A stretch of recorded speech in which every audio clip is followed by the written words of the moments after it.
Coming at you from Scratchin Wolf Studio. It's that time again to rage across the internet. Your very favorite Werewolf the Apocalypse podcast. As always, I'm your host, Porter. To my left, we got my co-host, Mr. Daniel Tyson.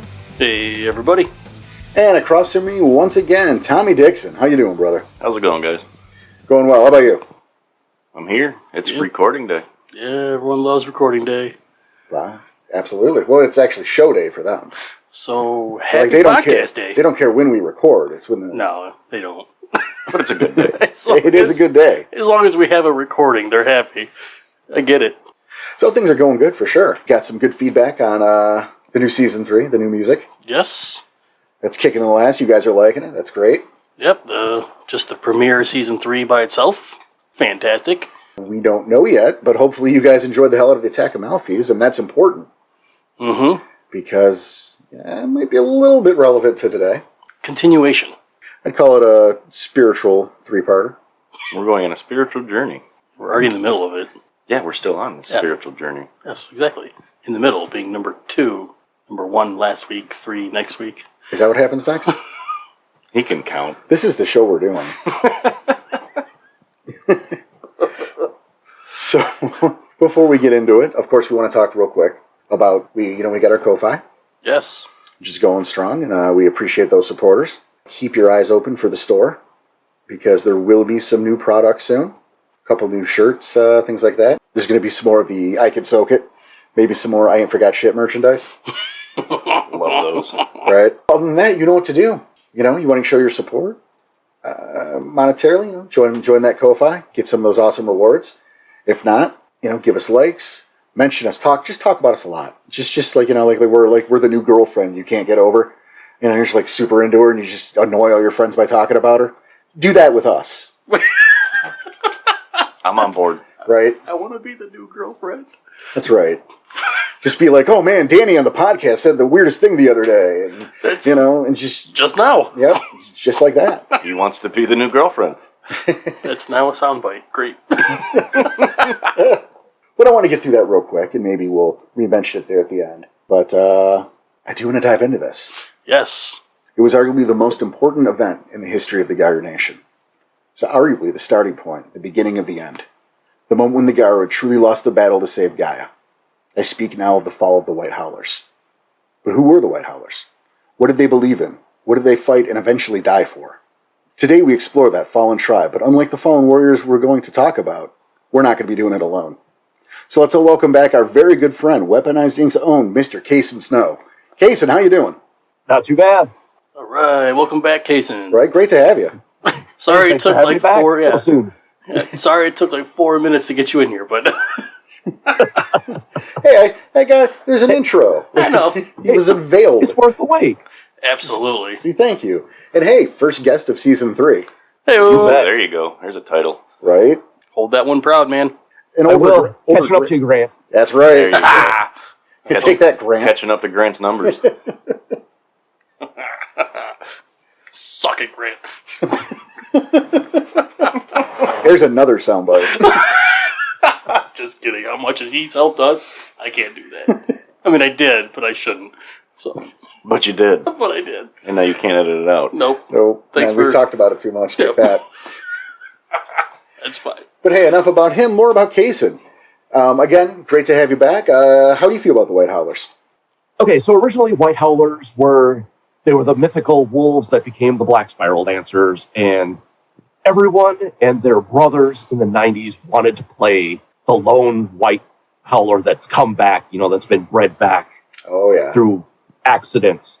And so they actually were somewhat of a thorn in my side early on, because you had to constantly deal with that one player that wanted to play the one White Howler. But now, fast forward 20 years, we get the tribe book, and they actually are decent. They took some different directions with the White Howlers, and I thought they were pretty good. They were a good addition to the lore of the other tribes. I definitely see where you're coming from there. And I mean, I gotta definitely have to boost the signal on that snowflake gamer who wanted to be the last White Howler. Snowflake gamer. Oh no, it totally was. Pun intended. It was always a good indicator of the kind of player you had You know, that guy who needed the spotlight, who needed to make the game about him, and you could tell that because they wanted to be that special thing. I mean, it's the same thing where like you make a character who's, oh, it's Elbric's secret cousin, or it's the Margrave's son. Like, no, you're not. Shut up.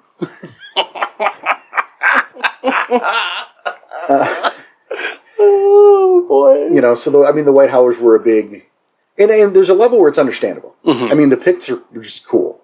I mean, I there's agree. That, number one, and then there's that whole redemption angle. The idea of, well, we can turn the tribe around and get it back. I understand that appeal. Doesn't turn that no into a yes. It doesn't make it a good idea. Right. But I can understand that appeal. And I mean, it's the White Howlers. There's a reason this was, I mean, we had a time for this little 3-part thing, but there's also a reason that the White Howlers had to be last for our little Lost Tribe series. Correct. Because they're the ones who got all the attention. Yeah. I mean, I don't want to say deservingly so, but like... But you get it. But exactly, I do get it. Right, I mean, narratively, they're the most. I mean, the Bunyip were sort of weird things that were really ill-defined up until really late in werewolf history. And, you know, they lived in weird Australia. The Croatan were just wiped out, you know, in that sort of misty 18th century North America that we really don't cover a whole lot. But the White Howlers, they become... they're there from the very beginning. They were mentioned, you know, lockstep with the Black Spiral Dancers. They were always talked about and tied together from the very get-go. So, deservedly or not, they were there from the very beginning.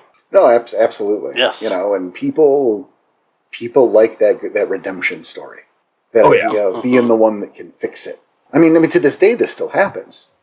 People, they want the White Howlers. They want them here. They want to bring them back. They want to be... And I've talked about why... I've tried to do it. You know, I wrote that chronicle, or half wrote that chronicle, specifically about that, and then abandoned it, because it's a bad idea. I mean, you realize, because once you do it, the story is always going to be about continuing that arc. It's no longer about anything else. Exactly. That's all the game becomes about at that point. And you take away the rest of the game if you do that. But now with the Tribe book, you can actually go back and play a game in the past. You can. That is absolutely an You option. play a White Howler, you play them when they're written. And I think the writing of this Tribe book helped with some of those people who really want that redemption arc. Well, maybe, but I mean, I think the worthier part is it gave us a greater look into the tribe, so we can sit here today and do this episode. Yes, that too. Because the Tribe is pretty awesome. Yeah, and you know, not that this is the Tribe book is the only place to do it. They give you the tools you need if you want like an Iron Age game. You know, they talk about, you know, the different tribes of the region, you know, agriculture and way of life, and you know, they cover all of that stuff, which I don't imagine we're going to do a whole lot of, because this isn't the History Channel, and there's this other more relevant to the Garu Nation stuff to talk about. Garu History Channel, huh? Oh, I would watch I'll it. try and keep. I'm sorry. Go ahead. I'll Cason. try and keep my History Channel commentary in check then. Well, you give what you feel is necessary. I know the three of us around this table are not prepared to go History Channel. Sure. I mean, Cason with Savage Age, I'm sure he's the History Channel Guru? guru. Thank you. Yeah. So I imagine it might be a little difficult for you not to go with and see how you can cover certain things from Savage Age when you talk about White Howlers. Sure. Well, I'll also keep that to a minimum, because we're talking about the White Howlers and their tribe book. That's fair. There will be other Savage Age episodes. Oh yeah, I know. Coming soon. We're not hiding those. We promise. They are coming. If you want to hear Cason wax on about Savage Age, you're going to get to. But not today. Very true. So, I mean, there's plenty of places to start. But unless you've got something earlier, Cason, I think probably the first place to start would be The Great Winter. Yeah, I mean, the best place to start any story is at the beginning. So we're talking the Ice Age. Yes. Right. The Great Winter is the Ice Age, as they call it. I just think it was a really cool name for it. Mm-hmm. Right. No, that might have to get yoinked into the Savage Age, to be quite honest. Oh, darn. It's funny because when you go through the Tribe book, it says like Ice Age once. So it's like, is the Great Winter the Ice Age? Like, Well, yeah, I mean, it's I mean, Right, it is. so it's but- kind of implied, but it's, you know, it's still looking for that It is the Ice Age. Yeah, let's confirm that. No, it is. It's the Ice Age. Right. And in fact, it's the last glacial period, which, has a bunch of different names. The one that matters for us is like the vermigrate glaciation in Europe. So that's, the big glaciers come down. Britain isn't an island. It's actually the northwest corner of an area called Doggerland, which is basically drain the North Sea in between Scandinavia and the British Isles. And you have Doggerland. And that's a whole new land to explore, which you could do as the White Howlers during the Ice Age. Reading through it, it was pretty good coverage. The one quibble I had was talking about hunting aurochs and what they call elk, which actually we know as moose. Those words got flipped when they came over to the United States. Hunting them on the glaciers. These glaciers that covered Europe at the time were 10,000 feet tall. Nothing lived on them. So you would hunt the foredge of the glaciers. The terrain was there. There's all these rivers that they're starting to map out that are now under the North Sea. But there were lakes and there were rivers, and there was a major river that like the Rhine and the Thames all flew into and flowed out the now English Channel into the Atlantic Ocean. And I think I've gone on a wide tangent. So rein me back in if we need to. Well, we can do that. To bring that a little more Garner specific, I think something, one of the first things there is that it was during that time that the tribe became divided. Divided how? I guess the short version is camps. Obviously, as the Ice Age was happening, food was becoming scarce, survival was a problem. Especially for the kinfolk. Right. So you had the vast majority of them left. They migrated. They left. We gotta go further south. This is inhabitable. We have to move. Right. Now, not all of them did. And we'll get into the camps maybe a little later. Okay. But this is kind of where those came about, or where that started. It's also where they got their majority of their interaction with the other Gyro tribes. Okay. It's making more sense now. That's where, they met the Fianna. And, they had that, a pretty good relationship with the Fianna. And I think this is funny, is that the White Howlers kind of had a problem with the Fianna's reliance on Fae. Mm-hmm. Meanwhile, the Fianna were weirded out by the Howlers' relationship with the dead. But yet they had that relationship between each other, and yet it was kind of like, I trust you, but only barely? Yeah, this is a little weird thing that you do. I don't like, you're doing a lot of it, and maybe I'm not going to come over so often. It even took them a while to even gain that trust. I mean, they even stated in the book it was a 100-year war with the Fianna as the Howlers tried to migrate south. They fought the Fianna. Predominantly over kin and territory, which, big surprise. Yeah. Well, I mean, they had no food and their kin were dying, so. Right. I don't think Tom heard you. Territory. You just wanted to put a head on that. Yeah, you're right. Well, and before we go further, I want to take a step back, because I did mention the relationship with the dead, and then we just left that hang there. Yeah, sorry. No, something I thought was neat about the Howlers, is they talk in the tribe book about the duties of the Gyro Nation, first and foremost, but a secondary duty placed upon the different tribes. And for them, they were kind of the stewards of the dead. We know in the world of darkness, and according to Werewolf, death is not the end. You go back to Gaia, you're recycled. Spirits reborn, and Yeah. you do it again. But we also know that boo get out, ghosts exist. Just ask a Strider. Oh, yeah, they know. Spirits of all sorts hang on, and it was their job to usher them along, peacefully or not. That's up to them. I was going to say, yeah, you're Yeah, right. So they were the Grim Reapers. Kind of. Kind of, I guess. It was Guardian angels. So go ahead, So Cason. the fancy two-penny term for that is a psychopomp. Psychopomps are something that help spirits travel from the living to the dead and to allow them to, go on to their final rest, or however you want to talk about it. In the White Howlers, for example, to convince the dead to re-enter the reincarnation cycle and, have Gaia recycle them.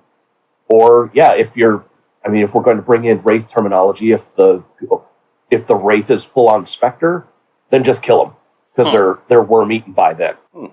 See, I was going to say the Howlers were like, hey, this is happening. You decide if we're in the paper tomorrow. But I think yours is probably the better way to do that. So, thank you. I mean, I don't know if you meant it this way or not, but like when he said it's the 2-penny version, it just kind of reminded me of like the different lore of when the spirits are ushered on to whatever their final resting place is, and they put the pennies in the eyes.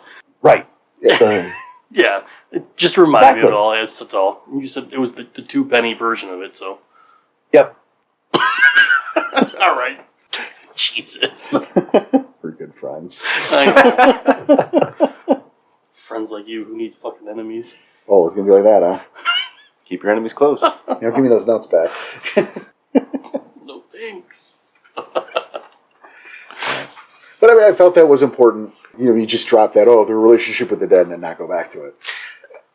Yeah. And in that relationship, historically weirded out everyone. Understandably so. Well, I mean, for Gaia's stalwart defenders, they kind of get weirded out by shit pretty easy. Which they shouldn't. The bunny puff pouches, that's weird. Let's murder them. That's why. That's why they murdered. That was War of Tears. Spoiler alert. It's about the pouches. Red Talons were like, motherfucker, I want a pocket.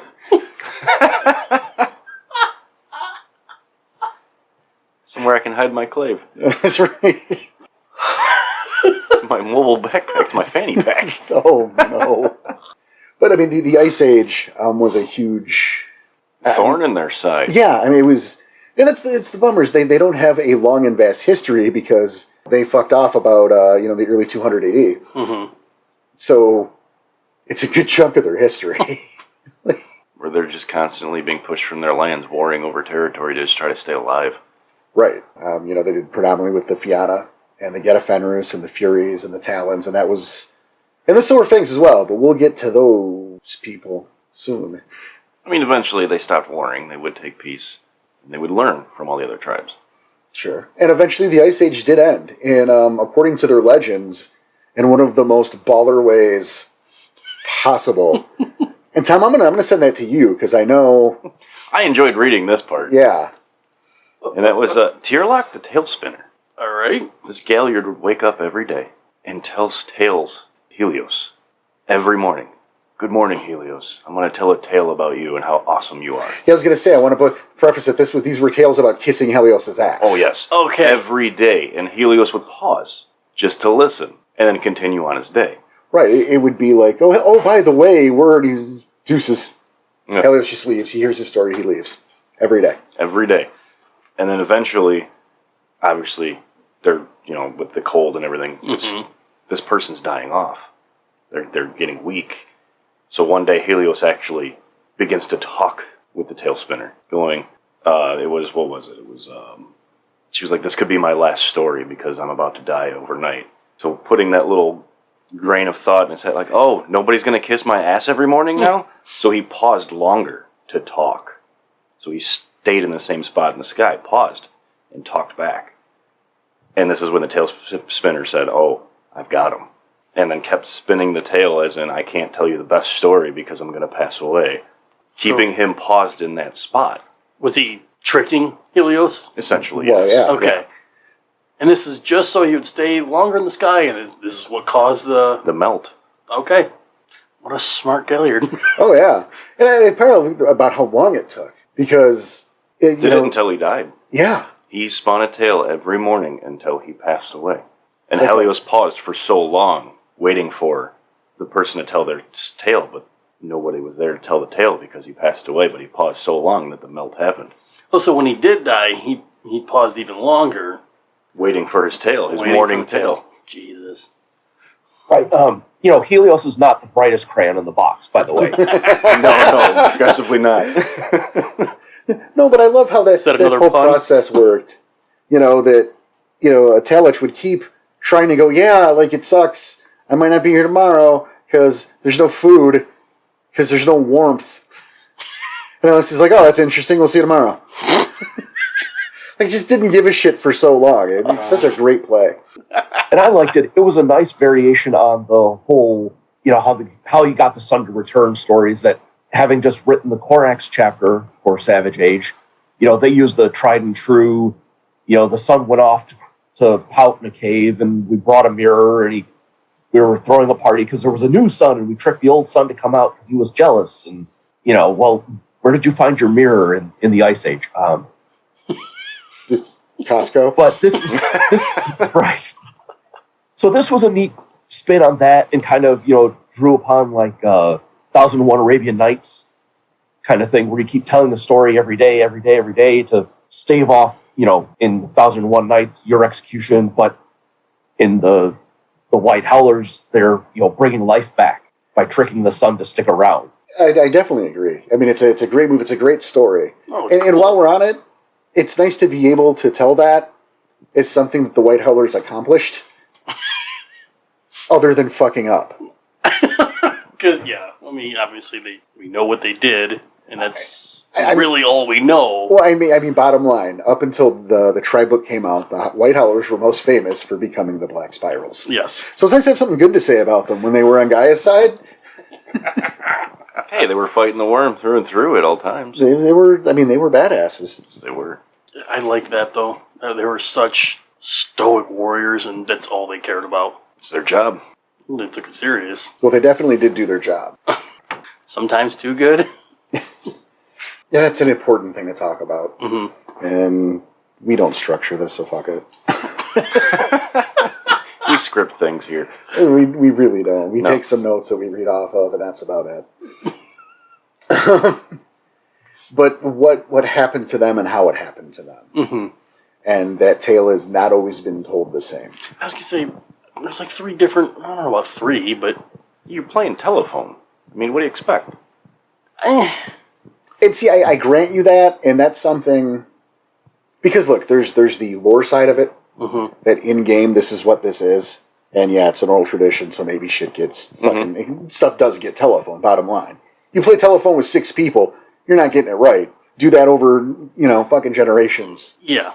20, 30, 40, 50 generations, yeah. Exactly, certainly. But then there's the information side, the storyteller side. Mm-hmm. Here is the info. And when that doesn't line up, that can be a problem. When that gets changed, that can be a problem. It's not a problem when it's, I heard the legend this way. Like, no, I need the information about it. And it says 4 things. And they contradict. Yeah, so which one do you believe? Yeah. Right. So I guess, we go back to last week and we were talking about Malphys, right? And we did the 3 different versions. Right. We have, you were looking at Book of the Worm, 1st edition. Yep. I was looking at Book of the Worm, 2nd edition. Then we have the White Howlers Tri-Book, which is part of W20. Right. Is it 3 different things? It's 3 different things. Yeah. I mean, I knew that answer, but... Yeah, no, it is. It's 3 different things. And I'll have you one, too, is I also cracked open the Chronicle of the Black Labyrinth. Is it 4 different things now? It's 3.5 different things. Okay, there we go. So they used half of one of them. Okay. Yeah. And which half did they use? It's more akin to the 1st edition, the original stuff. Okay. And even then.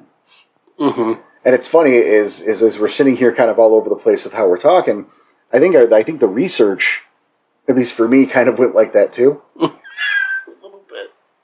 That Howler book, all by itself, is so dense and there's so much information in there. It's like, where the fuck do you start? Mm-hmm. It's like going through a tribe book. It is going through a tribe book. We've done the tribal series. It's going through a tribe book. There's a lot there. I think there's more, though.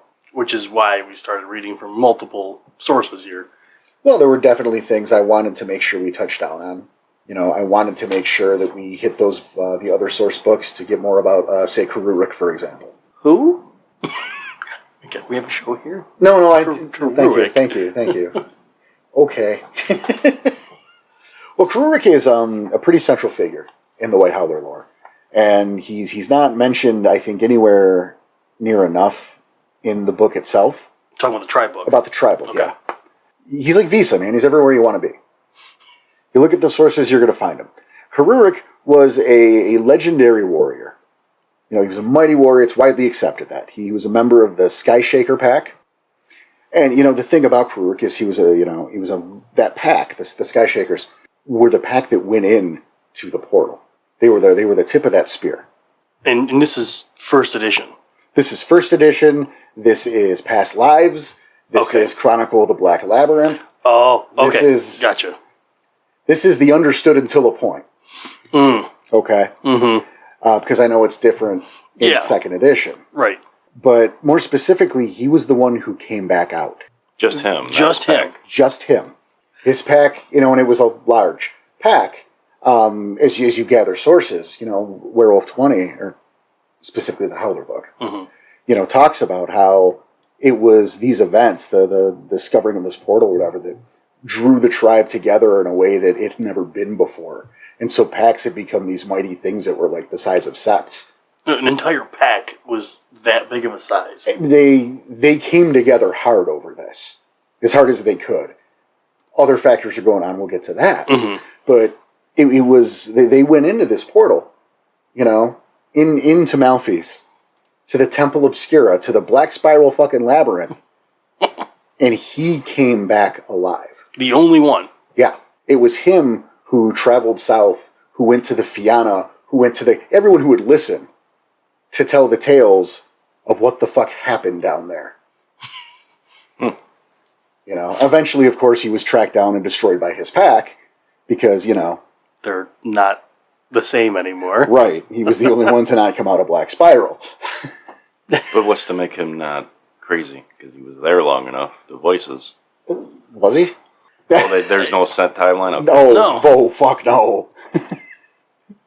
This shit just happened. Okay. So Karurik was a big deal because of that. Again, this tracks through Worm 1, the Howler Tribe book, and the Chronicle of the Black Labyrinth, past lives as well. So that's like 4 different books that go, Karurik, he's the man, and this is why. Okay, so now I can see why you're saying 3.5 versions here out of everything we've... Not everything, but out of the set list we had. But then you look at Book of the Worm 2nd edition, it's not even close. Well, I guess it's kind of close to that, but it's not the same. They were mentioning that it was rituals, that they were cubs being sent like on spirit quests because they found the darkest realms of the Umbra. And one of those realms just happens to be the Spiral Labyrinth. These spiritual quests were not only to defeat foes, because obviously they're warriors, the more foes the better, but it was also... Sorry, I'm just laughing at it because of how different it is. But it was also how much further they can go down each time.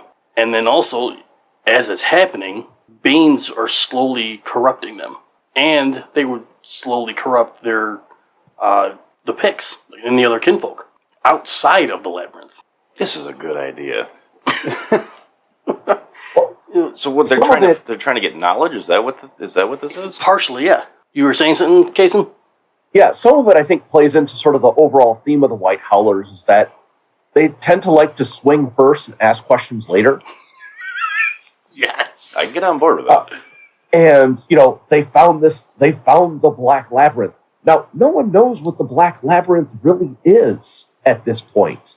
True. So they found this place to go, and they know it's worm corrupted. I mean, everyone has sense worm at this point. Right? Yeah. And you can tell it's not a nice place.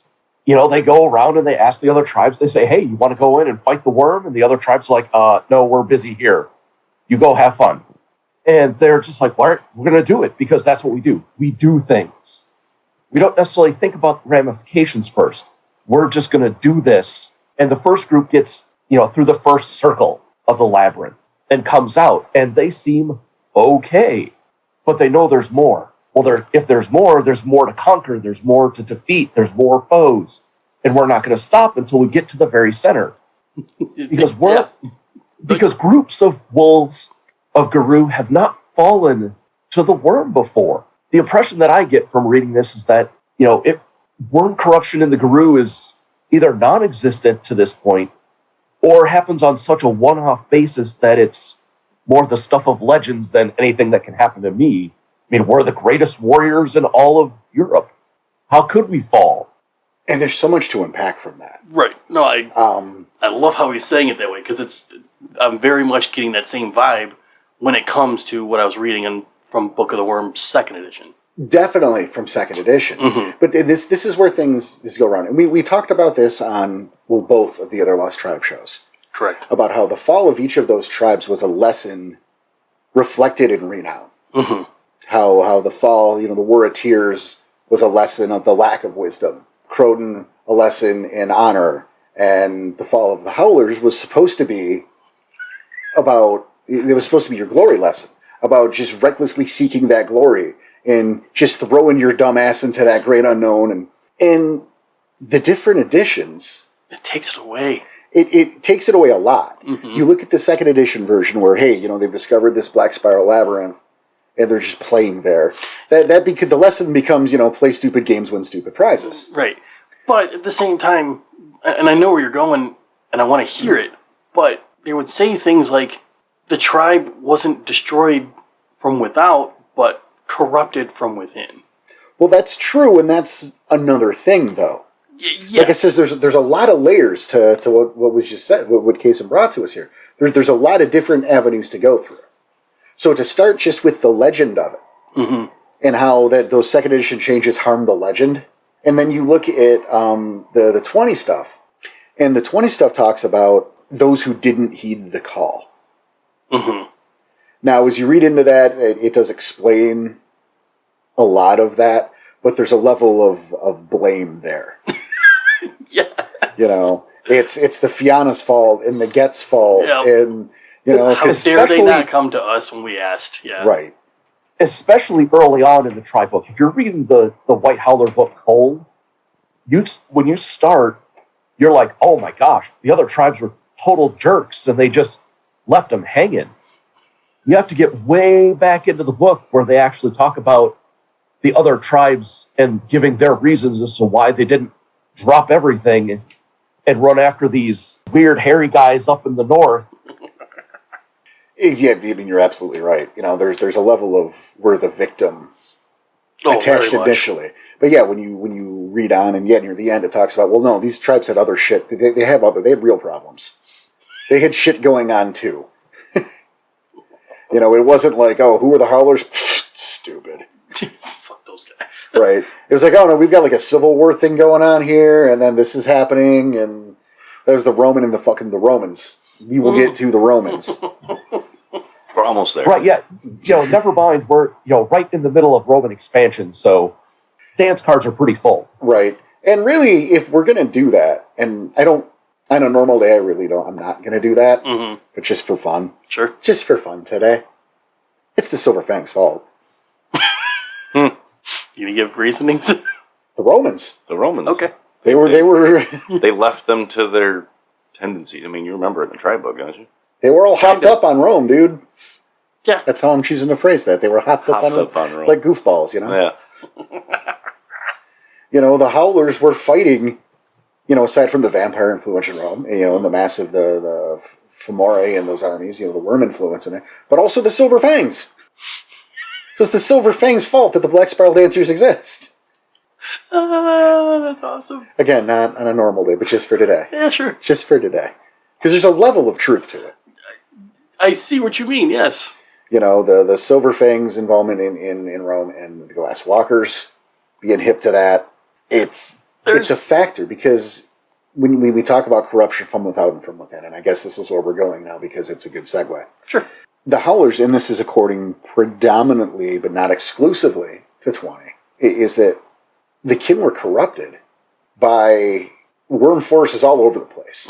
I mean, first of all, there were the Fomori mixed in with the Roman legions. And then there was the stuff that snuck in. It snuck into Caledonia as things were being reformed, as the war was going on. The worms struck at the kin. And for generations, they would infect the land. Banes would infect the land. They would possess and knock up White Howler kinfolk, corrupting bloodlines for generations. This went on for generations. It stunted and warped and disfigured their kin.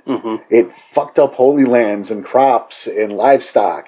They got screwed Hard. so hard. I don't care what your name is. They got the Romans coming in from the south, and then from their own borders in the north, the worm is corrupting from within. Screwed. Oh yeah, they were definitely screwed. Definitely a pincer tactic there. There comes a point, even as they're, showing the Romans what for. It doesn't matter. Because again, generations of kin corrupted, tainted. again, there's just so much to go through. Right. But I see some of it as the White Howlers' own doing. When they decided to gather up all of their Guru, or the vast majority of them, and run south and hit the Romans where, hit them, they left Caledonia undefended. They certainly did, but in their So defense... the worm found it much easier to move in than, say, had you continued to leave some defending forces behind. But you packed it all up. You went over the wall and left yourselves exposed. Once again, coming back to the whole, not necessarily thinking things through. I take your point, but in their defense, as you brought up earlier, the idea of a worm, I guess, invasion, for lack of a better term right now, Sure. on that scale was unheard of and ridiculous at the time. And No, I get what you're saying. Yeah. and where were invaders going to come from? I mean, forget spiritual matters, but I mean, you look at the geography. If you send all of your White Howlers down to Hadrian's Wall, where is anyone else coming in from at that time? Exactly. Well, that gets into the made-up Underdark that everything comes up through. Certainly, but we didn't know about that. Right. We being them at the time. I know what you mean. So, I totally get where you're coming from, but it didn't make sense for that to happen. That would be like, removing man-made structure. Us here in Michigan being attacked from the north. I mean, first of all, Canada, so haha. But, there's some water there. Right. If you remove man-made structure, the bridges and the tunnels from that equation, no one's coming from the north. No. Getting easily spotted if they are. Certainly, but, we got more than the Great Lakes. We're talking over there in, Caledonia. So, I'm just saying, there's no reason they could have anticipated that. It's fair. I give you that. Sure. It makes a lot of sense. And you're right. There's some truth to that. Blame the silver things. A little bit. It's not exclusive, but go ahead, Cason. And now you only need to blame a certain house of the Silver Fangs that actually joined with Rome, conquering Claw. The rest of the Fang tribes, houses, were still in terra incognita, according to the Romans. If you're in the Slavic lands, the Romans didn't know about the Slavic lands. They knew about Scythia, but that was out in the same areas where you had the dog-headed people and the people with no heads, where their faces were in their chests, and it was all kind of made up a stand. I like that. So which house was it then? Conquering Claw. Okay. Conquering the Claw podcast. was the house that, I'm trying to that remember. allied with the Romans. And to me, they would perhaps be worm corrupted as well, because they allowed, I can't imagine Silverfangs or any Guru allowing Fomori to serve in their armies, unless the Conquering Claw stuck around Rome and, you're going off to Britain. It was an island of ghosts. It was a haunted island. You didn't go there you went there to make a career, but you didn't go there to live in luxury and whatnot. So I don't know how many Silverfangs actually would have made it to Britain in this period, unless they went with colonial administrators and interacted more with the Fianna, from Hadrian's Wall south, and the Romano-British. And it's possible, and I mean, at that point, we'd be cross-referencing 2 or 3 other tribe books, and we didn't. No. Let's be honest. We did not do that. That would have been like 10 books open at the same time. Right. But, again, we talk about Conquering Claw, and, what happened to them. So, I guess they got theirs, I guess. But, And they got what they deserved. yeah, but, I'm just saying, if they weren't all roamed up. Right, oh, yeah. And it's not to say, again, it isn't just the Silverfangs. I mean, we make the joke because... That's what we do, is we make jokes. Yeah, because welcome to the show. Rome was also, again, severely wormed up and very leeched up. Yes. So... And trying to expand. So the Fianna, the Ged, the Red Talons, they all had their hands full. Right. Which, again, is partially why... No one came to that call. Right. And, they talk about, I believe it was the Howler book.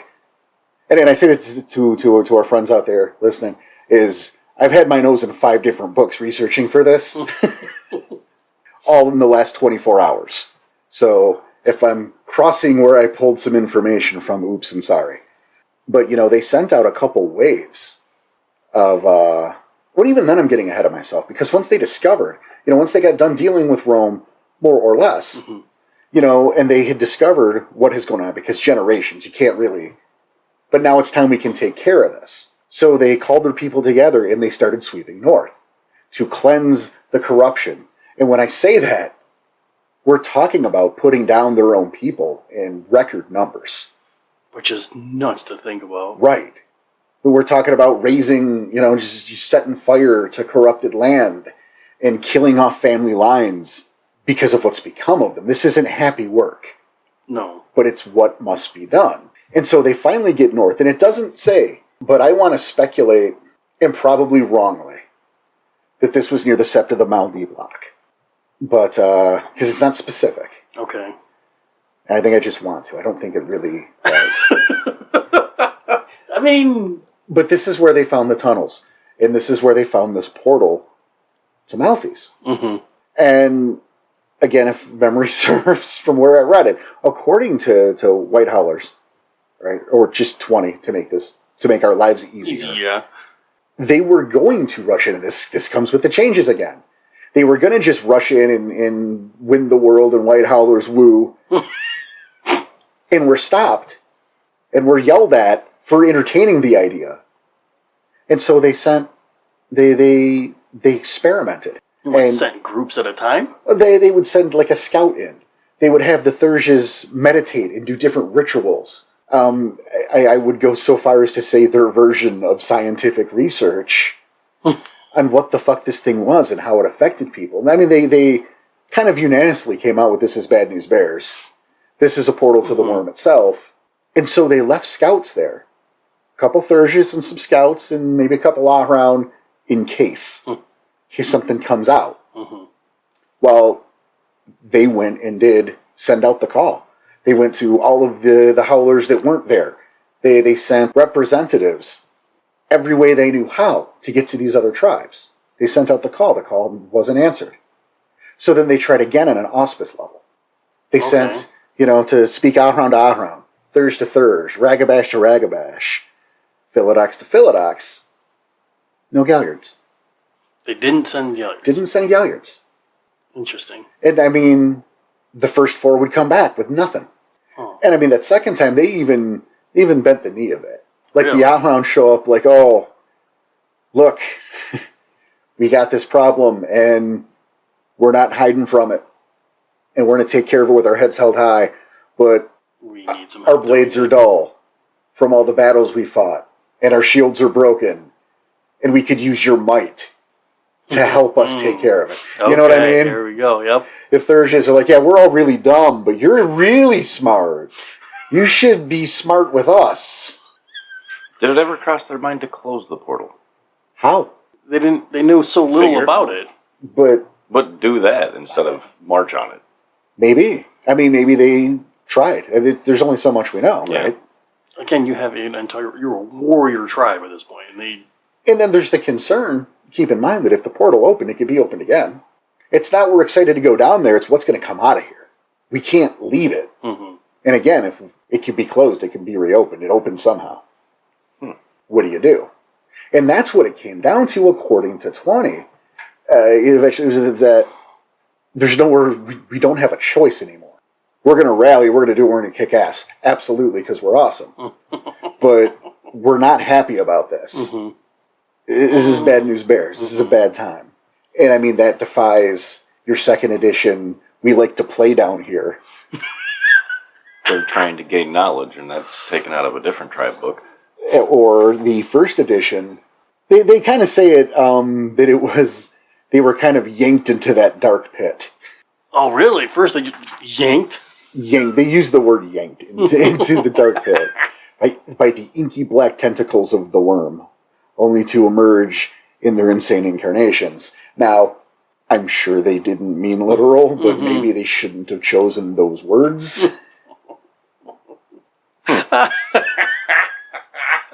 But you see how each way there's a difference here. There's a difference, but there's still a little bit of shred of truth for each one. Or Absolutely. could be, at least. Absolutely. And again, for me, the problem comes with the message. I am fine with the truth of the matter being 20th version. To me, it's the version that makes the most sense.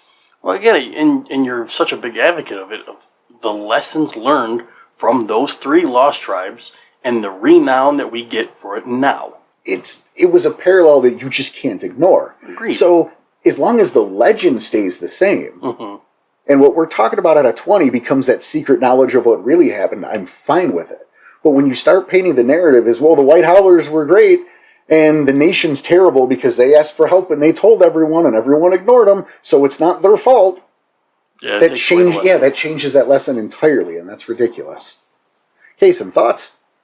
Yeah, no, I mean, since you mentioned the parallels between the Renown and the 3 fallen tribes, it's completely taken over my thoughts on it too, and that anything kind of contrary to that, like you said, diminishes the sacrifice and the narrative power of those 3 stories. So, like you said, 20th seems to be the most put together, which kind of makes sense. You've had 20 years to think about it, put together narrative, and I would use that as the foundation. And, first edition had some weird ideas in it, and the sort of the victimizing of the White Howlers didn't play well, I think. Yeah, and that's the thing. I think if there is a failing in 20th edition, that just sounds weird to say. And if there's a failing in 20, just as a line in general, I think when they have made their retcons or their tweaks, it's always in a way to kind of vilify the rest of the nation. Right. And that's something that irritates me, because we had someone in Discord the other day say, the Garu are not heroes. It's like, well, yes, they are. They're just not superheroes. They're not Superman standing with the shining teeth. They are heroes. They're the only ones trying to avert the end of the world. They're the only ones doing it. They're the ones who give a shit about the world ending and try and doing something. Now, how they go about it isn't always great. And of course, it's going to be messy. Right. And of course, they make plenty of mistakes, but that doesn't mean they're not heroes. They're the Punisher. They're not Superman. Things are going to get bloody. Things are going to be morally gray. That doesn't mean they're not the good guys. It means it's the world of darkness, and the world kind of sucks. They're the heroes Gotham deserves, if you will. Here's a good line. Thank you. That's a very Shadow Lord answer. Thank you. And it's just the thing that bothered me. You don't have to be a good guy to do the right thing. Yeah. They're the protagonists. They are the heroes. I'm sorry. And even if you are doing the right people, even if you are doing the right thing, it could just be a very messy way of doing it. Right. But it's got to be done. Yeah. And that's okay, and it's always been that way. But, I think that's the thing in 20. If there's a failing, I think there's is that they want to make the Garu the bad guy. And it's not that simple. There's plenty of games you can be the bad guy. Sure. This is a game where the world is about to end, and you fight and die eventually to stop that. Right, to stop it, to prevent it for another day or two. The level of sacrifice and dedication to know that you're going to lose this war, but if you do your level best and live a good life and eventually die painfully in battle with all your friends, that maybe you prevented the end of the world for a week, and that was your contribution, and you want to paint these guys as the bad guys? I don't know. Am I not here, Cason? No, it's part of it is, retro projecting. The Garu Nation has made some questionable decisions in the past. Absolutely. But that doesn't necessarily make them bad people today. That's absolutely. Also, Werewolf is the game of savage horror. Yes. If you want to play the shiny paladin, there's plenty of other games that you can do that in. Your good guys here, you're fighting an existential war on 3 fronts. So you're going to have to make decisions that aren't necessarily best for everyone. And you have to work with what information-wise. You might not, kind of looking back on the White Howlers saying, oh, well, why did they all run south? Didn't they know something was coming from the north? No, they didn't, because they were acting in that moment. They don't have the advantage of 2,000 years of being able to look back on it and go, well, that was a boneheaded move. We shouldn't have done that. That's something I like to bring up in the Discord every now and then. when someone will, and I'll be like, well, shockingly, the Glasswalkers didn't have the benefit of reading the Glasswalker Tribe book or the Book of the Weaver, so they didn't know that. Right. I always love that one. Yeah. Right? If only someone had handed Go-Go Fangs first a player's guide. Yeah. How dare he not know this information before he rushes in there? Right. No wonder the White Howlers fell. You jerks. Don't you know any better? Right? They're coming from the north, guys. It's in several editions of the books. Jeez. But, I mean, exactly that, Cason. And I know we got a little off topic there, but I think It wasn't this is our terribly off topic, though. No. It's all relevant. And actually, why we're there before we move on, because there's plenty of different things and so facets. much. There's bouncing around we're going to be doing. But something I really wanted to talk about, and this is relevant to something I was talking about last episode. Oh, okay. When we were As far as the fall here? Or? Well, as far as number 2 goes. Oh. It's time to pepper in some more of that theory. Oh shit. Okay. Because what I want to talk about right now is in the Chronicle of the Black Labyrinth. Mm-hmm. Okay. Chapter 1 is, in case are you versed on your Chronicle of the Black Labyrinth by chance? You bet I have my original copy. Oh, beautiful. Nice. Danny lost mine. Oh, shit. Nice. I never had that one. I know. Jerk. I just can't find it. I want to blame someone who's not me. But I like how he picks you over me. I'm closer. it's That's why. fair.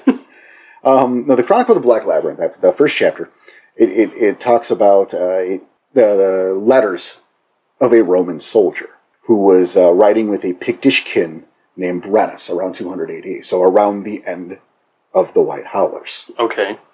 Okay. Brennus, of course, was a White Howler. Okay. But he had allied with these Roman soldiers for one last attack on the Black Spiral Dancers. Now, we know they didn't win because there are Black Spiral Dancers, and I don't want to get too much into that story because it's a fascinating read. I don't want to ruin it for anybody. Fair. But during this chapter, they bring up a Mochmaw. This is Mochmaugh. Okay. That's a very spiral name.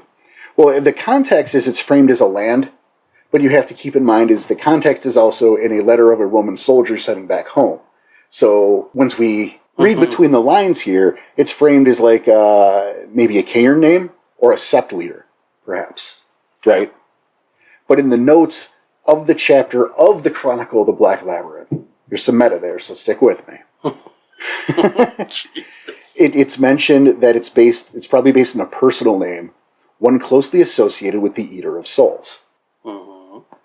Okay, what the fuck are you talking about, Porter? Well, for one thing, it should be mentioned that the Chronicle presents the name spelled, again, Mochmaugh. There is, in fact, a Mochmaw, spelled how we would spell it, that shows up in Rage cards as a Wormish ancestor spirit. Oh. But beyond that, if you start to cross-reference with Who's Who among the werewolves, the Garu Saga, you'll find page 33 is the tale of Mochmaw and his descent into the Black Spiral. Which way is this one spelled? As you would intend. Okay. But again, I don't think those spelling differences are so relevant when you consider the different eras in the translations. Gotcha. Right? Okay. Now, yeah, the page 33, you'll find the tale of Mochmaw and his descent into the Black Spiral. Now, it's said in that story that he's confronted by a chained ghost dancer of yore and told that none had gone further than he had gone in the labyrinth. To which he continued on, only to be allegedly devoured by the worm itself. And in so perhaps becoming an incarna? Now, we established last week that number 2 had gone further into the Black Spiral than anyone had before. Uh-huh. And here we're presenting the tale of Mochmaw. Who was devoured by Eater of Souls. By the worm itself for going further down the Black Spiral than anyone had before. So is Mochmaw number 2? Perhaps. But there's also another candidate, which we'll get to next week. Perhaps not. And we'll It's a good little story seed, though. Dude. Right? That is because you're pulling sources from a lot there. That's a good little story seed. Perhaps he is. Perhaps he's not, and we'll talk about it again next week. Yeah, there's more. Son of a bitch. Here's how he more to writes this. his stories. You're not used to this? No, I am. I told you guys I'd be peppering this theory out for the three episodes. So next week, when we talk about the Black Spirals, I wish you would wait to the end of this episode to do that. It would have been awesome to end on.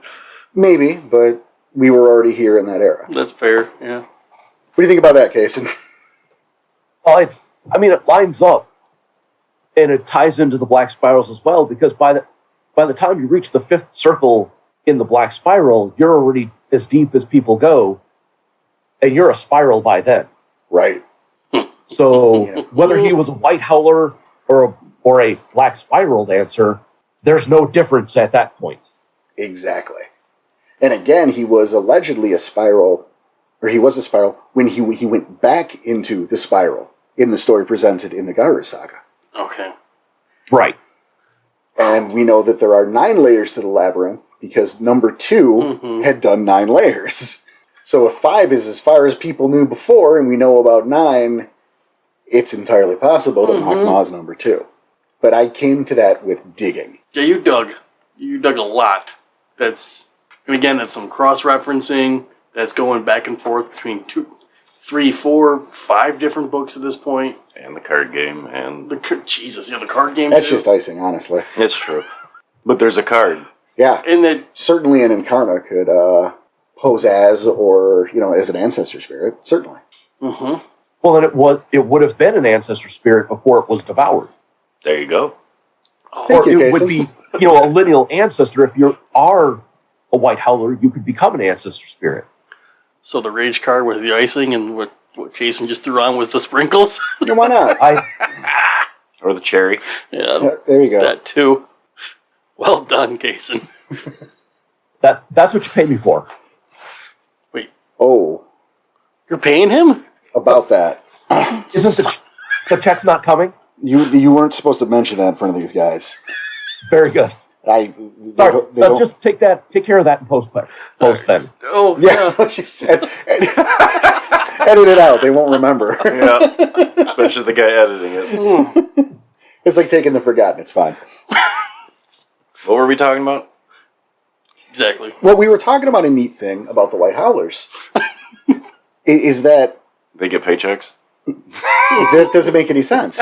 But it was that regardless of their skin or hair color in Hamid, all White Howlers have a snowy white pelt in all of their forms. Which is awesome. Blend in really well in that Arctic tundra up At there. the time. Yeah. I know that's not related at all to what we were talking about. No. But But it's a cool thing. where else am I going to throw that in now? And that struck me as interesting too. I mean, they spin it in the tri book as their adaptation, the white with the gray markings, so that they blend in with the snowy terrain. In one of the Silverfang books, well, I think all the way back to first edition, they talk about the purest bred have the whitest pelts. They are the most Silverfang of the Silverfangs and the best of the best and the most pure. And the white coat is the ideal Garou. We remember that So- in the Silverfang episode, yeah. Yeah. That comes back to their mantra of I can't breathe poor people there. So, how does that play in, interactions between the White Howlers and the Silverfangs when they're, during the Ice Age, their diaspora? Well, I'm sure the Silverfangs would be taken aback by, hey, who the hell are these people? They're not ours. yeah, I mean, speculation here. But I got to imagine that the Silverfangs would be offended by these, quote, Mongol Garu possessing white fur, which would, of course, taint their greatness because reasons. Right. It sounds very Silverfang, Yes, it does. Silverfang's fault, so. It is. That's all people are going to take away from this episode. I know.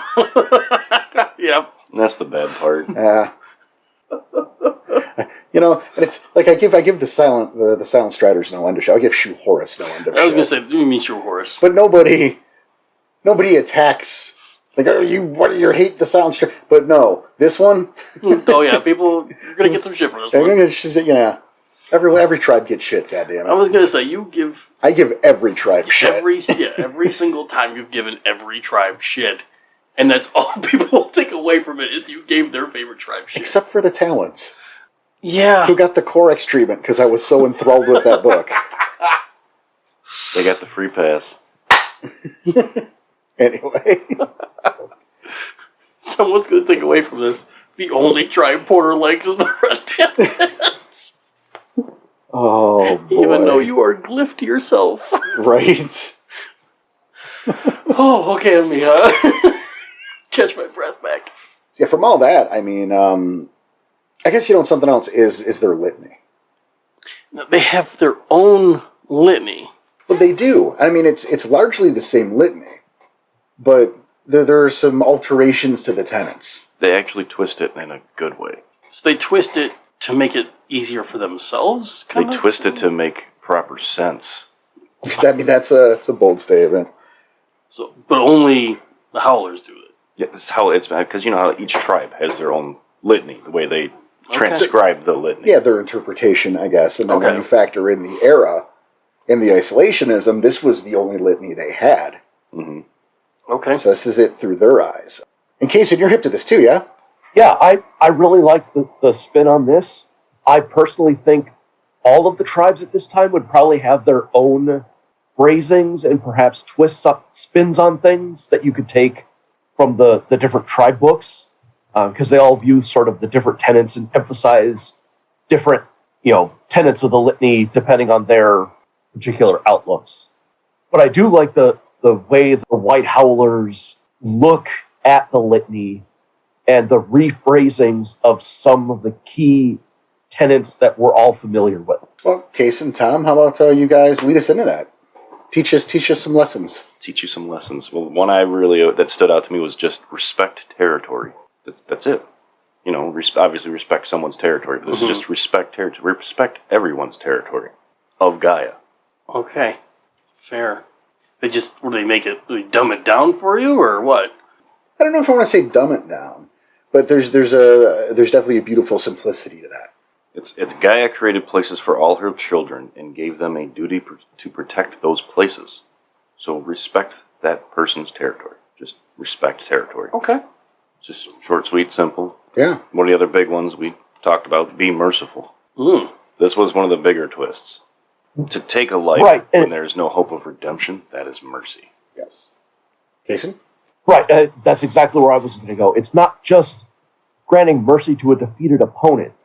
It's that if someone cannot be redeemed, to kill them and free their spirit to be reborn in Gaia's cycle is mercy. But it is not merciful to kill someone that could be redeemed. And that I find crazy amounts of ironic. A little bit. That knowing the fate of the White Howlers, that be merciful was something that was such it's part of their litany. Mm-hmm. The idea that, no, you could become an ally making my enemy my friend. Damn, what a loss that was part of their philosophy, and then to have this happen to them. I was going to say, as soon as the word ironic came out, I saw your eye. Like, oh shit. Yep. When we always stumble over. In times of war, leaders must be obeyed, is the way they take that one. And then the other one is in times of peace, weak leaders must be challenged. I like how they twist that. It's way more specific and in a good way. Mm-hmm. It's those subtle differences that really make a difference. A big difference Yeah. because the litany's so vague. And then they twist it to where it's not on those vague points anymore. Like, you have your specific, this is how it should be followed. Well, I suppose, and to piggyback off what Cason was saying earlier, that especially in this time, probably all of the tribes had a litany similar in terms of the changes. Mm-hmm. Which is a spectacular sentence. Go Porter. Jesus Christ. We all know what you meant. But So in the modern age, where the litany falls down, is that it was written by committee. yes. A bunch of guru elders all got together and said, all right, so whose interpretation is right? And what do we get rid of? Kind of like editing certain holy books of the modern day. Never heard of them. But you're exactly right, and that's exactly where I was going with it. Is it's that old adage that a camel is a horse made by committee. Exactly. You never heard that? No. No, I've never heard that. Yeah, camel's a horse made by committee. When everyone gets their say and has to get their pitch, this is what you end up with. Trying to make a horse, you end up with a camel. Huh. You lose that original vision, the fucking heart of it. And I think that's exactly it. Is, this modern litany is that mashup, way back when, the Garu Nation's litany rather than the litanies of the individual tribes, and you lose something there. Because this is pretty well to the point. How do you argue that litany? The one presented in this White Howler book. It'd be very hard to ragabash your way out of this stuff. Right? Almost like that's a spoiler for what's ahead. Well, now you're giving that away. Yeah, good job. Could have been some awesome foreshadowing, but Frylock Baby had to have it, didn't he? Foreshadowing of what, Border? We're not going there. Nothing to do with the White Howlers. So, You're right, so that's why it's done. Jerk. Any other points on the litany, gentlemen? The last point, the last word of the litany sort of sums it all up. Combat the worm where it dwells. It ends right And that's there, what just makes the where it Howlers goes. the Howlers. Nice. And why they do what they do when they knowingly march or say dance the labyrinth. Well done. Oh, the very first sentence of it, too. This tenet of the litany is at the root of all we are and all we do. Yeah, it's something I love about them, too, is they are a very hard line. Going back to the Garu Shalami with Garu. You read that and they totally condemn it. Like, at every fucking level. Mm-hmm. But, what is it? They're Take not... not mates from your own is what they call it. Yes, which I like the sound of that too, but it's also that their philosophy on it. They talk, I think, in there they talk about how like the Fianna had been known, and sometimes still do. It depends on where you are. To you 86 the parents, you get rid of the kid, and they mention in there that that's not really the way you want to do that. It's not the kid's fault. Right. What's the quote in there? Is it you don't break the spear just because you find out the blacksmith stole the wood. It's a little bit of a paraphrasation. Is that actual audio? No, but that's a cool quote. Yeah, that was elsewhere in the text. It's not in the litany section. Yeah, it's but not. My bad. It's the same thing. Yes, why wreck things when the sin's been committed? Move on. Right. And the other thing, too, they mention is how with the Metis child, the resolve, the Metis, that they get a chance. They get the chance to prove that they aren't their parents. And that the sins of the parents... Yeah. They don't I reflect appreciate that. on the sins of my parents aren't what makes me me. I like that. Yeah, and give them a chance to prove it. Yeah, that's Which even goes back to be merciful. Mm-hmm. Right. that's awesome. I really like their spin on the litany. It really is. Every one of them. They're great. Oh, the Howlers are super cool. What the hell? And maybe part of that also is we talk about the redemption angle, we talk about the Picts and the legend and the quote mystery of the Picts. Great. You talk about that, the different aspects that are appealing, but then there's also they didn't live long enough to fuck up bad enough for us to turn on them. That's fair. Because once I'll they fucked give you up, they that became angle. the spirals, right? Yeah, I'll So give they're you a that different angle. thing. So you can't make fun of them like you do every other tribe, except the Red Taileds. You can point, with every other tribe, you can point to times in history where they done fucked up. Mm-hmm. That mistakes were made. You can't do that with the Howlers because the time they made the mistake, they were done. Yeah, that's the only It was the time end. ever. And yeah. They got to fuck up once. And that was it. And now, Everybody else gets to fuck up multiple times. now we have a constant reminder True. of the fuck up. No, it's a pretty big fuck up. That's not what I'm saying. I'm just saying, Is it a fuck up though? Well, they were doing their job. yeah. I can't even really call it a fuck up. They were doing their job, and unfortunately, the worm won. Well, I guess here's something for you, though. And this is a situation we can't prove. It's purely speculative.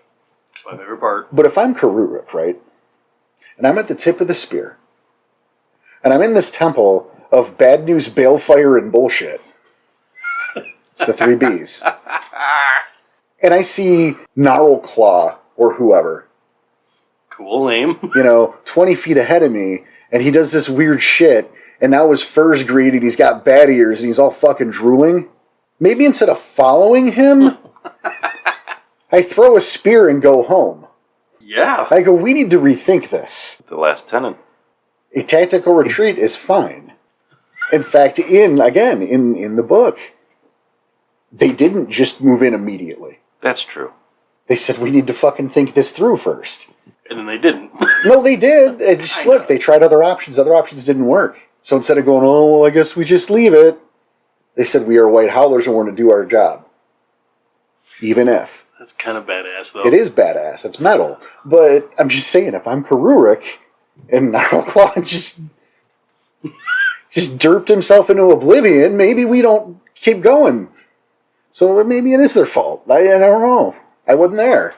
I don't None know. of us were there. Yeah, I don't know how it happened. So, fucking armchair quarterback. A couple thousand years in advance. Look out for me. It's a good thing you have all these other books to get all that knowledge from. Right? I don't know. Okay, what do you think, Case? I think it's left intentionally vague for storytellers to make of what they will of it. And I know that's a total wishy-washy answer, but if you want to play up the White Howlers as, glory-hungry, combat the worm wherever it dwells, and, torpedoes be damned, full speed ahead, then you've got it right there. But like you said, they took time, they explored options, and when all other doors were closed to them, they said, fine, we're here to fight the worm, we need to fight the worm, no one's going to help us do it, so it's up to us. It's really like it has always been, up to us. Solid. I like that. Oh, yeah. All right. Case, and find something extra awesome to say for the end. I will do my best. Excellent. That is super metal. But, they weren't alone with all that. I mean, of course they were, but they had Lion. I would say And they his brood. help. Exactly. Well, that's all good to do. So it's not to take away from them. But, White Lion. well, this is the thing. Mm-hmm. Is that we know that after the fall of the Howlers, Lion ended up getting scooped into Griffin's brood. And in fact, it mentions how Griffin was antagonizing the shit out of Lion after the fall. It gets in the Howler book. Yeah. Yeah, to kind of keep him from fading away. But here's the thing is that, and this is where we talk about, we dip our toes into advanced spirit play. Because Lion is Lion, but Lion is not Lion. Yes. So Lion is So- not. Are you lying? No, I'm telling the truth. Oh, okay. God. Okay, Lion that Simba follows, that the Simba follow, So not that Lion. is not the same lion as the lion that is in Griffin's brood, which is, and that lion both is and is not the same lion that was the totem of the White Howlers.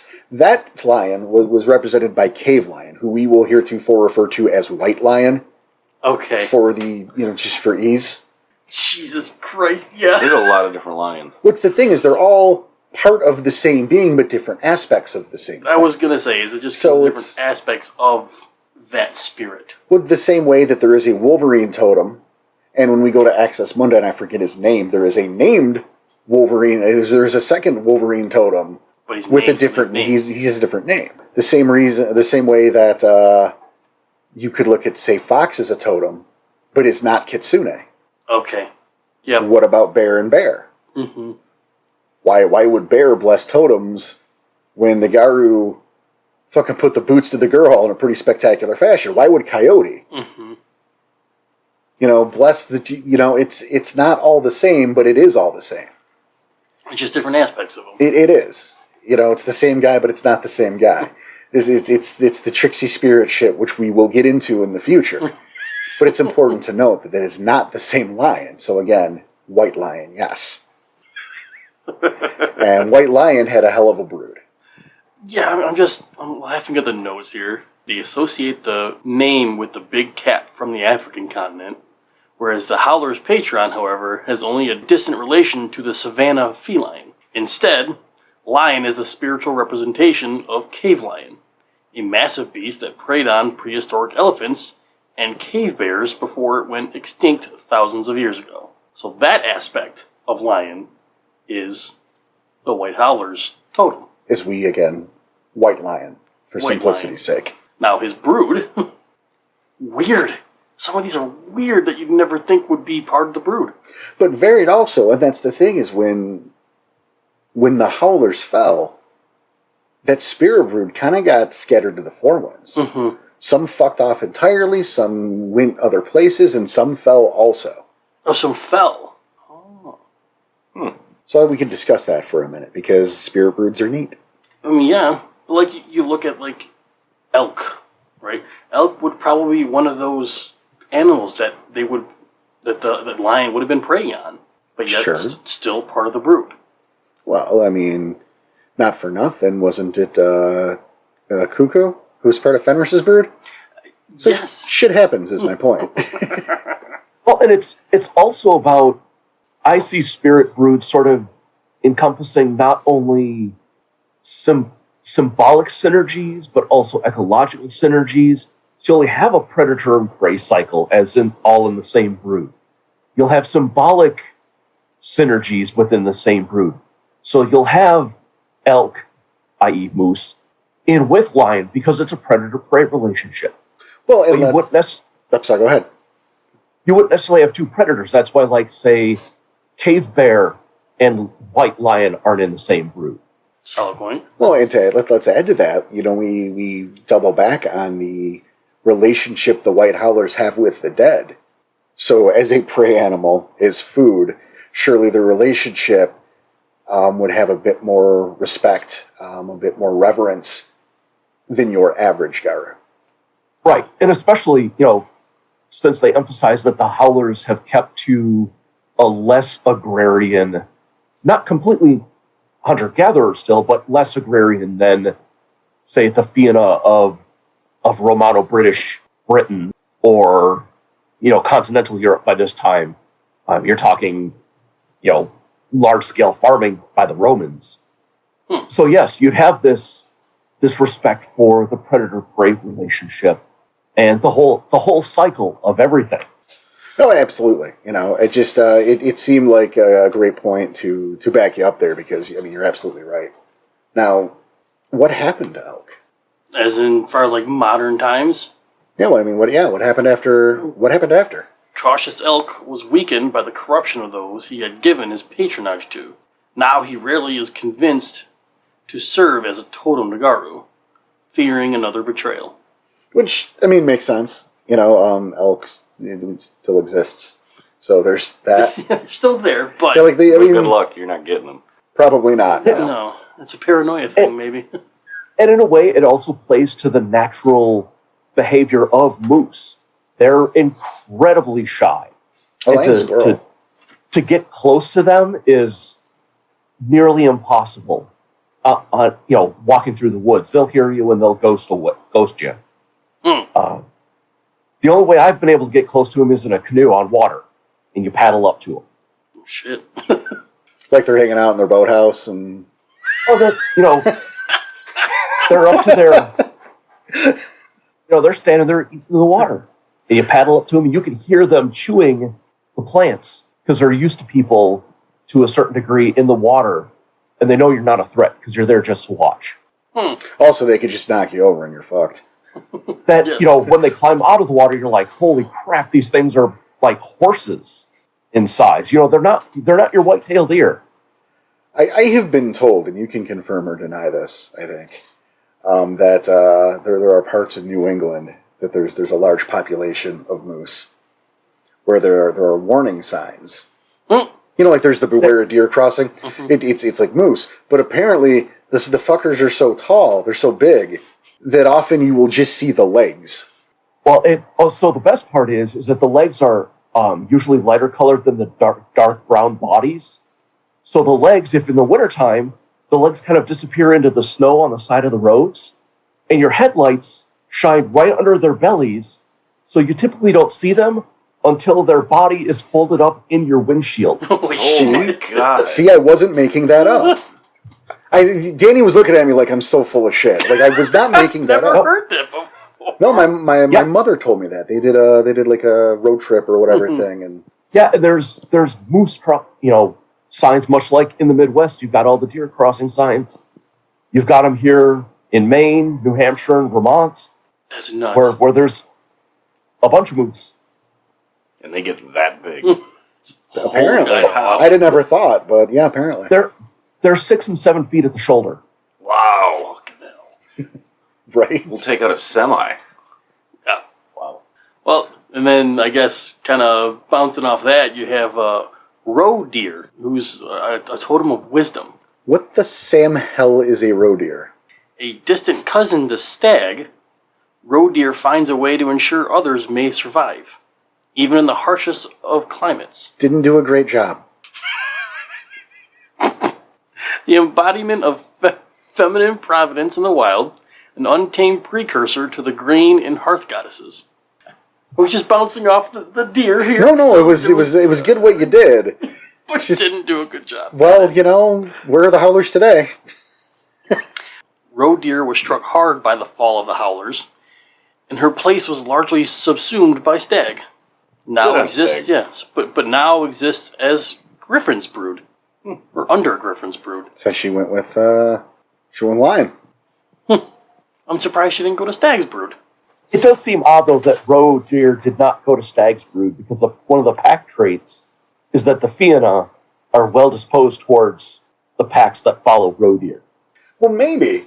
And I am speculating here, but if memory serves, you look at Axis Mundi, and Stag has quite the family of aspects of him, Yes. including mate in children versions of him. Mm-hmm. I remember that one. And so maybe he just thought they were full.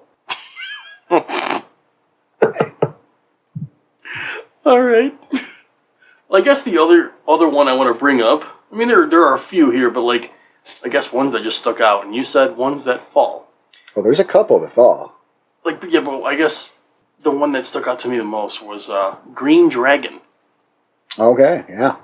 When the White Howlers roared into battle, few could stand before their might and bravery. Those who followed Green Dragon were among the fiercest of the fierce, refusing to consider defeat as the option. Badass. Oh, yeah. Yeah, they come with a neat little bonus. As followers, they can breathe fire. You follow Green Dragon straight up. you Thrice get to every breathe- day, Green Yep. Dragon's followers can breathe fire. Yep. Wow. Out to a range of 6 yards. Wow. That's a long flamethrower. And 2 ag damage? Plus 2 ag damage? Pretty cool. Or is, Right. is it just 2? Well, 2 levels of aggravated Okay. damage. Yeah. Fucking hell. 3 times a day, so you could still kill somebody with that. But if you run away from a fight, you don't get your fancy dragon breath. That's true. Oh, yeah, so, yeah. And that brings up, That's the you know, ban. Green Dragon's Yeah. ferocity and refusal to back down played a large part in the Howlers' decision to charge the Labyrinth. Unfortunately, Mm-hmm. Green Dragon did switch sides on us. We lost Ah.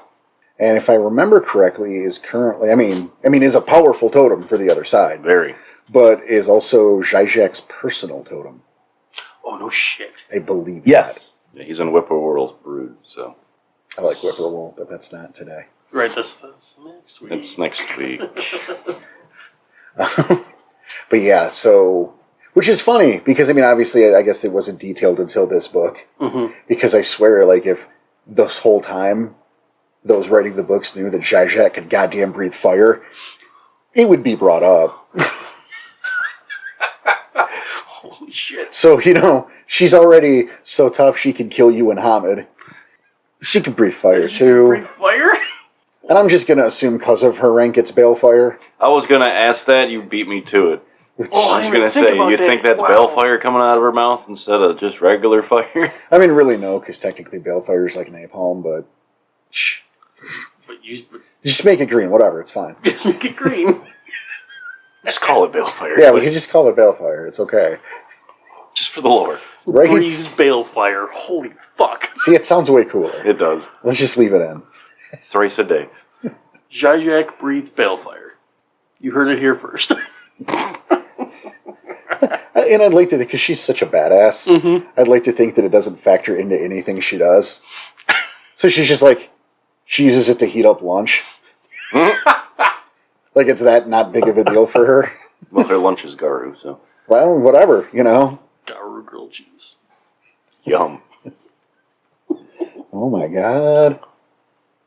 Now another one that when we talk about the bad stuff. Mm-hmm. That was just ones that stuck out to me. What else did you have as far as the fall? Well, I definitely at least wanted to talk about Galia, Okay.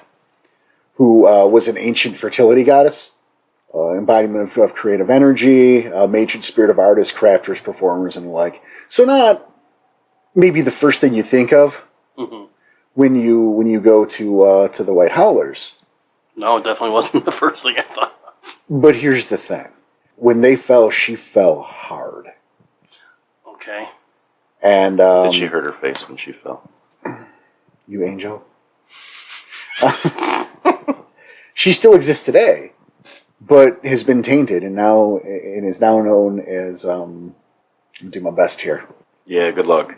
Galugla, the demon goddess, Ah. also referred to as the mother of Banes. Well, shit. Going back to that fertility. Gotcha. Holy hell. Yeah.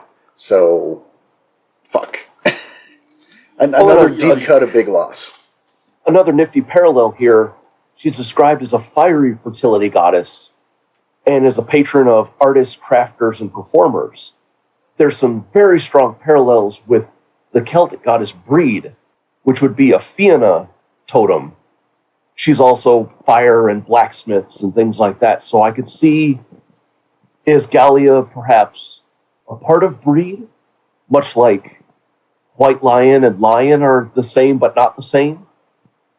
Or is there a more intense rivalry now in the spirit realm between the two totems and their followers?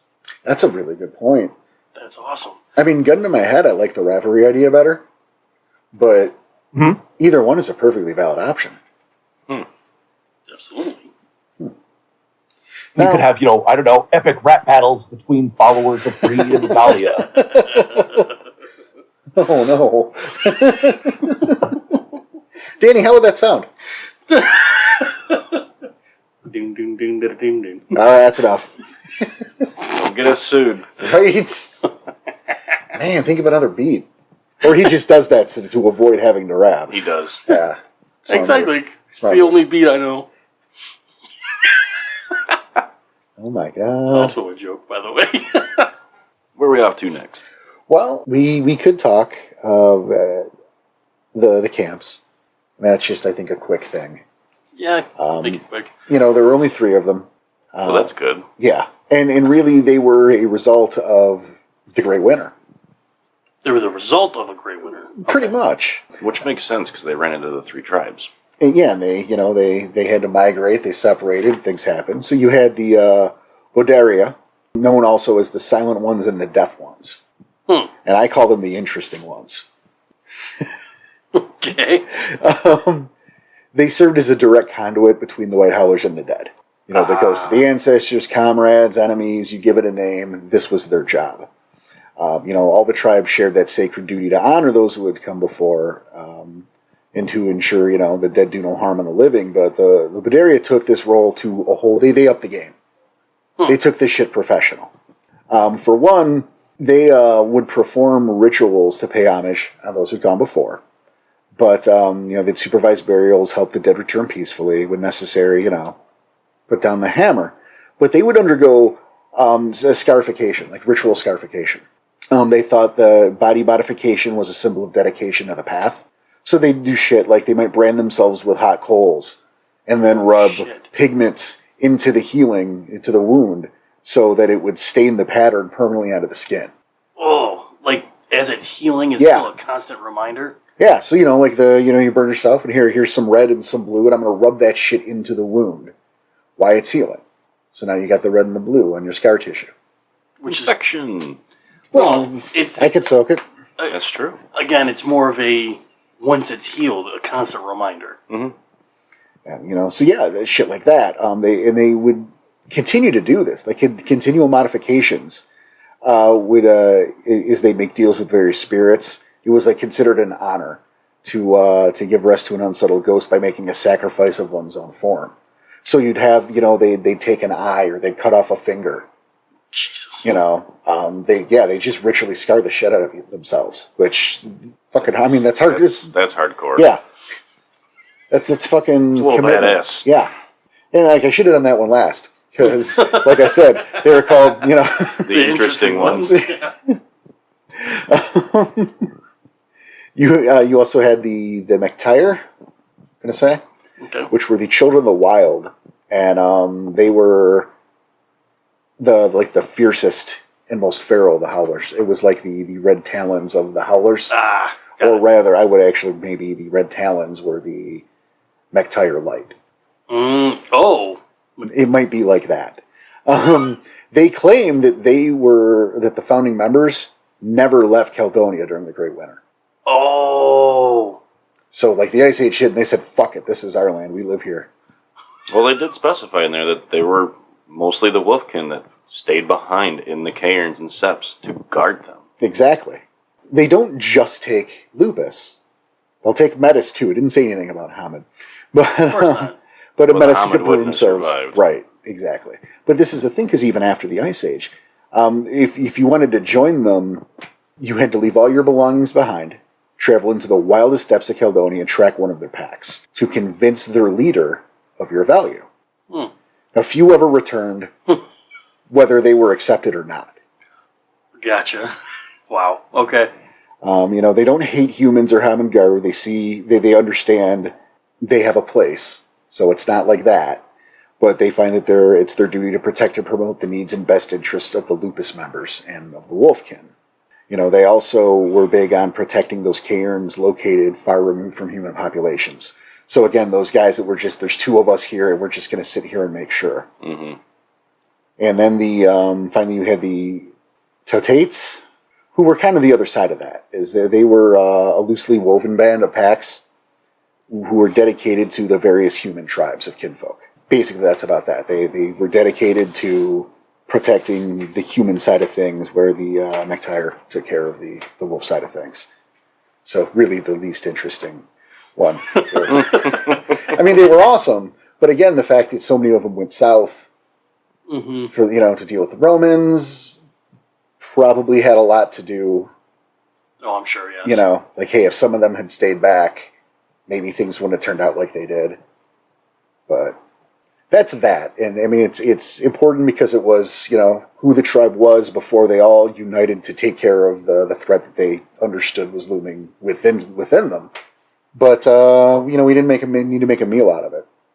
What I would like to talk about, and I think this is a great way to end up for the episode, is we talk about practical application in terms of a modern day setting, aka don't, and here's why. I mean, just don't do it. We could also talk about, if you're gonna, maybe how to do it. Like our good friend Charybdis. Once upon a time, this isn't White Howler related, but you know how I feel about Zoo Force and mixed Pharaoh Garu packs. Sure. He and I, we talked about it. We came up with a perfectly acceptable way to add a Bastet into a pack of Gadafenris that didn't shit on anything, that respected the lore. So, as an experiment, can we do that for the Howlers too? Maybe. But I will say, they talk about bringing the Howlers back. Possible scenarios in this book. Really? Okay. They talk about genetic fluke. They talk about getting Lion revving to go again. That's about, and then alternate scenarios of, well, they never fell. And you can do that, and that's just so much fucking work. We're not even going to talk about it. No, Or the one black spiral in Erebus. There's There that nugget. could be that nugget too. I mean, you still need You still need a totem. right. And again, we go back to Lion for a second, and it's weird I didn't mention it at the time. But if you look in the first Umbra book, when they talk about the tribal homelands, they talk about the White Howler / Black Spiral tribal homeland. And we'll hear about this in the future. But it does speculate in that first edition that somewhere lost within that homeland is White Lion himself chained, captured. Oh, see, I didn't know that. Yeah. Well, it's only in the one. Huh. So I don't think it was reprinted in the second edition. But, Chained and refusing to go to their side. well, he's captive because, he ain't doing nothing. He ain't going. He ain't trading on shit. So, I ain't no snitch. yep. You don't want stitches. So, there is that. And I mean, I think, and again, as we mentioned earlier, the dangers of bringing back the White Howlers are trying to. is that if your players are directly involved in this, if they are successful, this is what the game is about now. Yeah, there's no other possibilities anymore. Unless you drop it entirely or you write that ultimately they fail. But, to say, and we'll use you guys as an example, if Crimson Ghost and Jaeger, if you guys decided, right, and you do all the shit necessary, all the fucking busy work, and it should be like a chronicle-long fucking thing, yeah. Let's not screw around here. And you free White Lion from those from the tribal homeland. You free him up, and now he's a totem again. Not maybe a tribal totem. Maybe not that. Maybe, Baby quote, steps. White Lion is a pack totem at first while you build up enough people to form a tribe. That sounds reasonable. But what have you done? First of all, that's your pack totem now. Half the Gyro Nation are furious about this. You can decide which half, but half of them, you are the enemy. Yeah, how dare Period. you do that? Yeah. You are kill on sight to Red Talons, because you can't tell me that Griffin is going to look kindly to you yanking a member of his brood that he worked hard to bring over in the first place. Right? Mm-hmm. So now your game is now about preserving and growing the White Howlers and nothing else. Because that job is too big and too important and will take too long. That's not something you resolve a week after you win the Chronicle. Oops, there's 100 of us now. We're fine. Nah. And even if there was... You're still hunted by the spirals constantly. You're still hunted by the talons constantly. And half the nation wants you dead, bottom line. I miss a beat there, Cason? No, and are you really the White Howlers again? It's the problem with anything that's Reconstructionist. You don't know what they were like 2,000 years ago. There's not how to be a White Howler book laying around, or that White Lion even has anymore. I got a book. Because the in front of me. spirit. Right, I mean, we all have the book. Nice. Sorry to wait like you. But I'm sure totem spirits change with their followers over time and how they're perceived. So White Lion of today may not be White Lion of 2,000 years ago. And on a bit of a tangent, if you allow White Howlers to come back, then you've opened up the gate for the Gronder, for all the other dead Pharaoh, for all the other dead tribes, and it's... Well, suddenly death is meaningless. Yeah. Right, And and you what are come we back doing to, here? you've lost the lessons that these stories are to teach. Exactly. And to build on your point, you're right. Releasing White Lion, making him your pack totem again, you're right, it doesn't bring the White Howlers back. At that point, you're playing the game, trying to hold on to what's there so that someday there might be White Howlers. So you shouldn't even get the fucking benefits. No. Right. No, I mean, I say no as in I am agreeing with you. You shouldn't get that stuff. Plus, the apocalypse is coming. The last Guru have been born. Right? Ain't nobody got time for that. You don't have 20, 30, 50 generations to build up a tribe. Even if everyone said, hey, this is a great idea. All the Guru come together and say, you know what? We're going to contribute Guru, some of our cubs to make your tribe. All of a sudden, you're just this mishmash, potpourri tribe now. There's nothing cohesive other than your totem.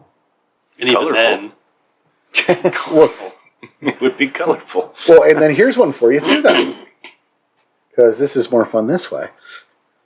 What about a scenario where Karurik did his thing and he passed the word, and time had passed since then. He was long dead by the time that the rest of the entire tribe fell. This wasn't an overnight sort of thing.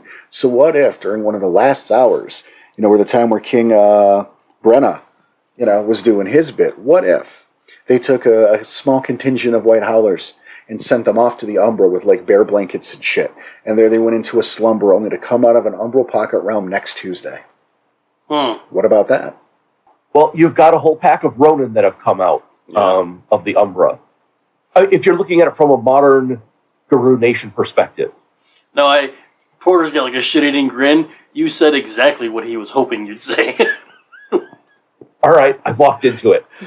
But no, exactly. I think it's a better way to do it because you're going to have people who go, well, what if this, what if that, what if that, Mm-hmm. and we can't tell you how to play your game, but I don't know, welcome to the show. like at the same time. Uh-huh. There are holes to be poked in these situations, in these scenarios. And like, look, I get it.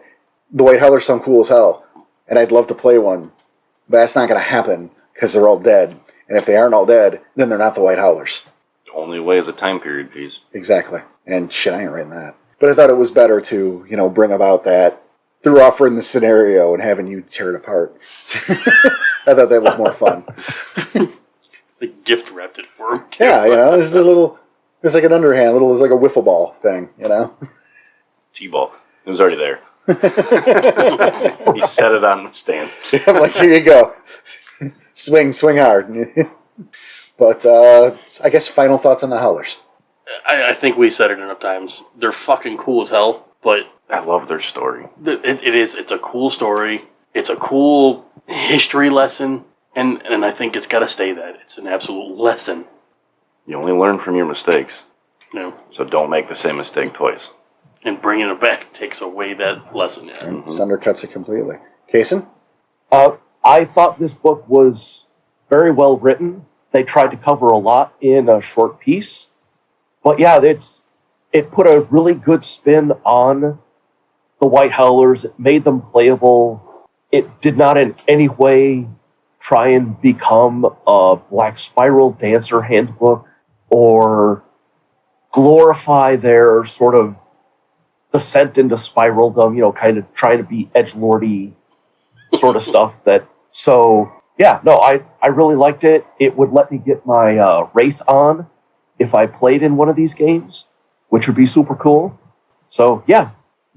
All right. And, from final thoughts from you, I guess. Yeah. I want to mimic the stuff that you guys said. I mean, the Howlers are definitely badass, and it's totally understandable why people want to extend that legacy and take on that role. But, I urge folks to not, for all of the reasons we brought up today. Mm-hmm. You want to play that alternate setting game, awesome. You want to play that period piece, awesome. Even if you want to do the weird umbral thing, just make sure they die. They'll still have their gifts. You don't unlearn gifts. So have those 5 Garu show up for an arc specifically to die. This way you can preserve it and have your little fun if you need to do that. But again, we encourage you to let the legacy sit and honor that legacy. Solid. Now that said, stick with us. Next week, we're going to dive into the Temple Obscura. Oh, shit. And bear the Black Spiral Labyrinth while we explore the Fallen Tribe. What came next? Cason, thanks so much for joining us. Thanks for having me again. It's an absolute pleasure. You are welcome here anytime. Hopefully we'll talk to you soon. Sounds good. And that said, for the rest of us, here on behalf of Mr. Tommy Dixon and Daniel Tyson, we want to thank you for tuning in, for all your support. You know where you can find us, the Discord, the website, rageacrosstheinternet.com. .com. Excellent.